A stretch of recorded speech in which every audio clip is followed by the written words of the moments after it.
بسم الله الرحمن الرحيم. السلام عليكم ورحمة الله تعالى وبركاته.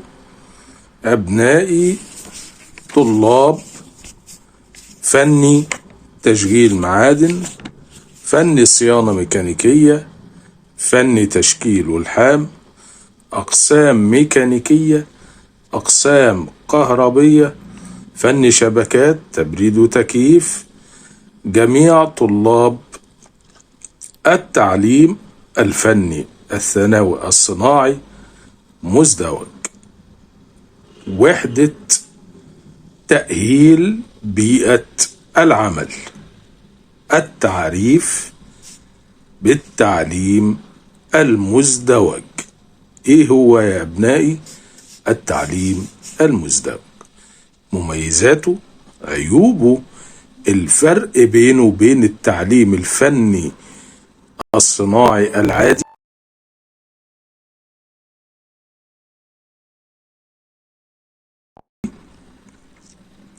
وليه عملناه، ومتى أنشئ، وهل له أصول، ومما يتكون، وكثير من الأسئلة التي تخطر ببال الطالب أو ولي الأمر أو الطالب اللي خلص إعدادي وبيفكر يدخل تعليم مزدوج. بداية التعليم المزدوج مدارس مبارك كول.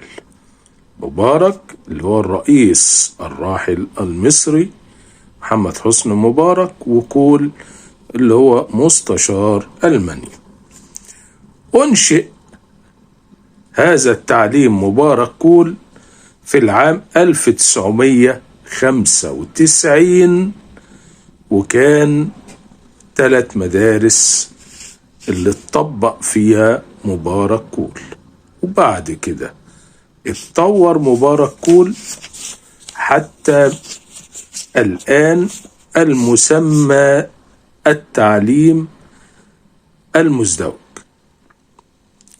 التعليم الفني والتدريب المزدوج.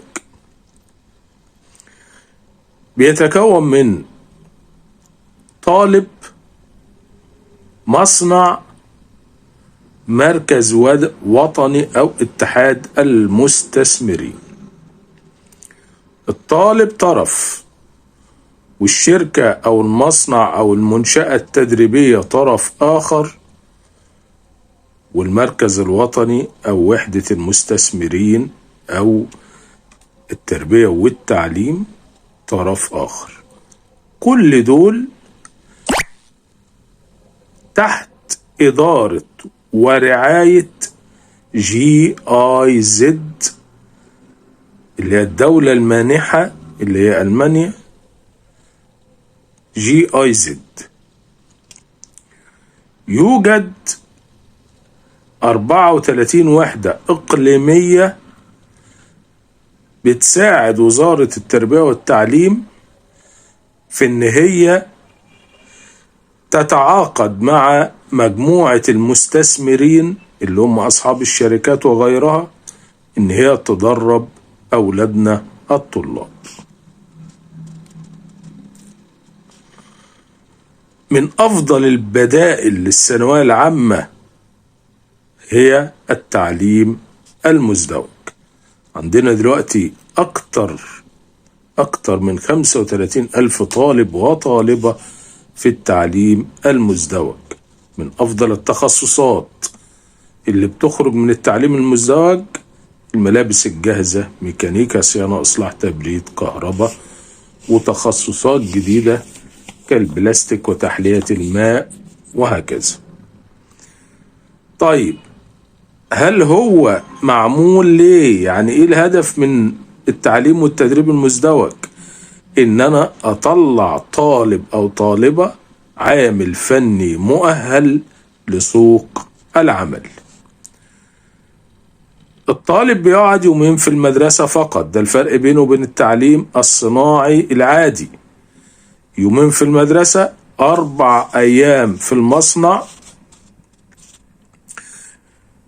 يبقى 4 أيام في المصنع دول عملي، 2 نظري، يوم واحد أجازة، عدد المواد قليل جدا، عدد الطلاب في الفصل 24 طالب، يمنح الطالب دورات تدريبية متخصصة في تخصصه، يحصل الطالب على مكافأة شهرية تبدأ من 500 جنيه، العمل مطابق لتخصصه، بياخد شهادة معتمدة من جمعية المستثمرين، له الأولوية في التعيين في الشركة اللي اتدرب فيها. دي كلها مميزات، وإن الطالب بيبقى مارس بنفسه مكان العمل، وإزاي يتعامل مع رؤسائه، وإزاي يتعامل مع الرئيس بتاعه والوسطى، الحاجات دي كلها اللي هي الحاجات اللي هو هيبدأ ينزل لها في سوق العمل. هو بالتالي نزل أصلا وهو طالب في سوق العمل. من عيوبها إن الأجازات شهر واحد في السنة فقط، مش هيخلص بقى في شهر 6 ويقعد 3 أشهر أجازة، لا، شهر واحد فقط.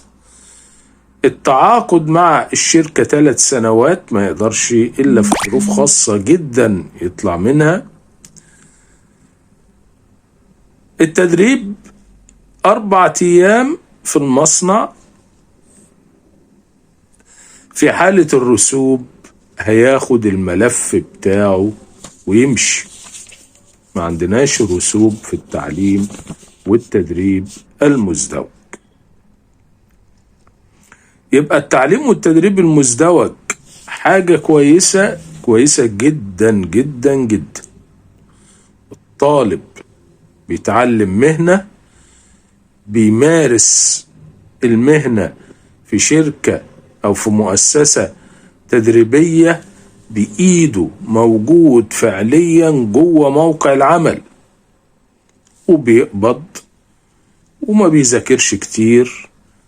يعني التعليم والتدريب المزدوج حاجة نقلة كويسة جدا. وكمان دخل عليه التعليم بمنهجية الجدارات، وده هيبقى الفيديو القادم إن شاء الله، نشوف إيه هو التعليم بمنهجية الجدارات. تحياتي، كان معكم مستر محمود عبد المحسن، إلى اللقاء. انتظرونا في فيديو التعليم بمنهجية الجدارات الفيديو القادم إن شاء الله. السلام عليكم ورحمة الله تعالى وبركاته.